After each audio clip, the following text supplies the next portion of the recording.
है उसमें लोकतंत्र खतरे में है। अरे ये भाई देश का संविधान खतरे में है और ये देश अपने आप खतरे में है।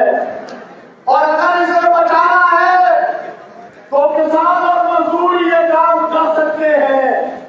मैं आपसे ये कहना चाहता हूं, हम लोगों को अपना उद्देश्य साफ रखना चाहिए। बहुत सारे लोग इस बात को लेकर के चिंतित होते हैं कि बहुत बड़ी ताकत है मोदी सरकार की। मैं कहना चाहता हूं केवल 37% है बीजेपी, 42% एनडीए, 58% लोग जो इस देश में वोट देते हैं वो सब भाजपा और एनडीए के खिलाफ में खड़े हैं। वो ताकत है किसानों और मजदूरों की।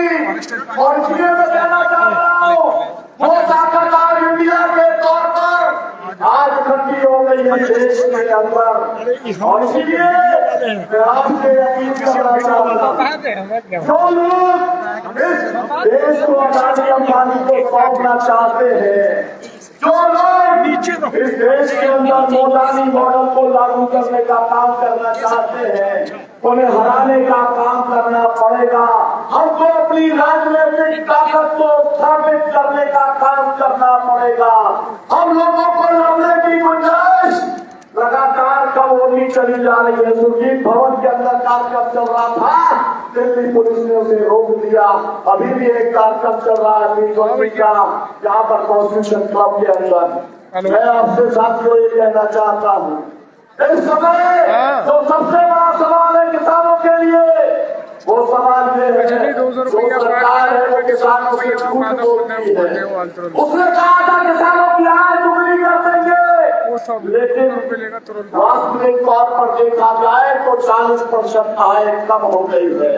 उन्होंने कहा था कि हम एसपी दे रहे हैं और देते रहेंगे, लेकिन देश के किसानों को एमएसपी नहीं मिल रही है। उन्होंने कहा था कि हम 6,000 रुपया साल देंगे किसानों को, 5 साल का 30,000 होता है। कितने किसान यहाँ पर आए हैं वो मुझको बताओ, किसी एक को भी 30,000 रुपया मिला है क्या? मैं किसी भी एक को भी नहीं मिला। मैं पिछले 1-1.5 महीने के अंदर 100 से ज्यादा गाँव में गया, एक भी किसान को 30,000 रुपया जो कहा था शायद प्रधानमंत्री सम्मान निधि का वो नहीं मिला। और इसलिए ये झूठ बोलने वाली सरकार है, झूठ बोलने वाली सरकार को, मोदी सरकार को हराने का काम करना है। हमारा जो मुख्य उद्देश्य है, किसान आंदोलन में 380 दिन तक लड़ने का काम किया, 750 किसानों की शहादत देने का काम किया पूरी दुनिया के अंदर। अब अगर संघर्ष का कोई मॉडल माना जाता है तो वो मॉडल है संयुक्त किसान मोर्चे के संघर्ष का मॉडल, उसके त्याग का, उसके बलिदान का, उसकी कुर्बानी का मॉडल मैं याद दिलाना चाहता हूँ। इसके भी पहले एक मॉडल था, वो मॉडल वामपंथियों का था। वाम मोर्चे ने इस देश में बंगाल के अंदर 34 साल तक सरकार चलाने का काम किया। वो सरकार केवल पार्टियां नहीं चला रही थी, ये किसानों और मजदूरों की ताकत से वो सरकार चल रही थी। वो सरकार केरल के अंदर भी चल रही है। किसानों और मजदूरों की ताकत से पूरे देश के अंदर विपक्ष की 11 राज्यों में सरकारें चल रही है। और मैं इस दावे के साथ कह सकता हूँ कि आने वाले समय में नवंबर में जो चुनाव होने वाला है, क्योंकि मैं मध्य प्रदेश से आता हूँ, मैं दावे से कह सकता हूँ कि 5 राज्यों में से कम 4 राज्य विपक्ष के पास जाएंगे। मतलब पूरे देश में 15 राज्यों में विपक्ष की सरकार बनने वाली है, होने वाली है। बड़ी ताकत किसानों और मजदूरों के देश के अंदर खड़ी हो रही है। और इसीलिए हम लोगों को एक बड़ी लड़ाई की तैयारी करने का काम करना है।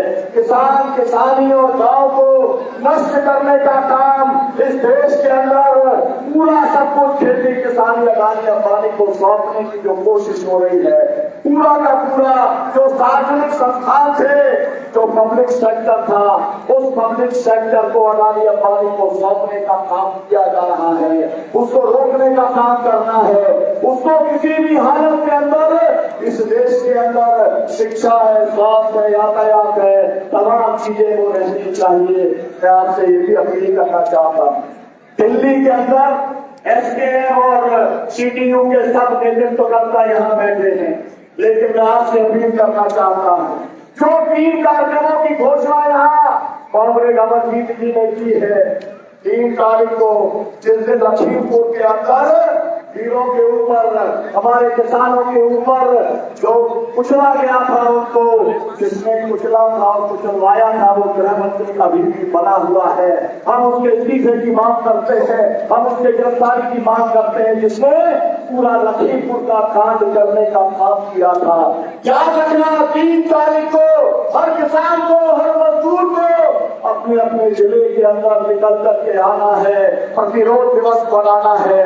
हम इस देश के अंदर लोकतंत्र को बचाने का काम करेंगे, हम इस देश के अंदर संवैधानिक मूल्यों को लागू कराने का काम करेंगे। और इसके बाद में याद दिलाना चाहता हूँ, हमने तो 2 दिन का कार्यक्रम यहाँ पर बुलाया था, संयुक्त किसान मोर्चे में जो साथियों संविधान दिवस होता है उस दिन। इस बार 26, 27, 28 3 दिनों का राजधानियों के अंदर जमावड़ा होने वाला है। उस जमावड़े के अंदर एक ऐतिहासिक ताकत, जिस तरीके की ताकत दिल्ली के अंदर दिखलाई पड़ी थी, उस तरीके की ताकत हर राजधानी के अंदर हम लोगों को दिखाने का काम करना है।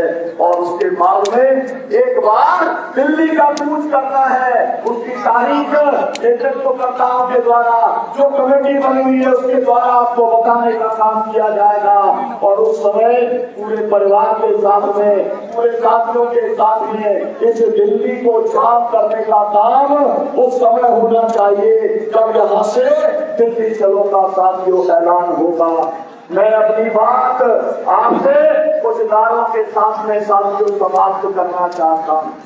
पहला नारा हमारा जो है, किसान मजदूर एकता जिंदाबाद, जिंदाबाद जिंदाबाद, किसानों मजदूरों की एकता जिंदाबाद, जिंदाबाद जिंदाबाद, किसान मोर्चा जिंदाबाद, जिंदाबाद जिंदाबाद, सीटीयू जिंदाबाद, जिंदाबाद जिंदाबाद, किसान मोर्चा सीटीयू की एकता जिंदाबाद, जिंदाबाद जिंदाबाद। मोदी सरकार होश में आओ, होश में आओ, होश में आओ। किसानों मजदूरों से मत टकराओ, किसानों मजदूरों से मत टकराओ, मत टकराओ, मत टकराओ, किसानों मजदूरों से मत टकराओ, मत टकराओ, मत टकराओ। किसानों को नस्बी देनी होगी, देली होगी, देली होगी, किसानों को नस्बी देनी होगी, देली होगी, देली होगी।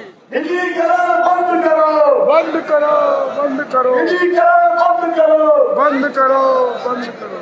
श्रमिक विरोधी लेबर कोड रद्द करो, रद्द करो, रद्द करो, श्रमिक विरोधी 4 लेबर कोड रद्द करो, रद्द करो, रद्द करो। कौन बनाता है हिंदुस्तान? भारत का मजदूर किसान, कौन चलाता है हिंदुस्तान? भारत का मजदूर कौन किसान, चलाता है हिंदुस्तान? भारत का मजदूर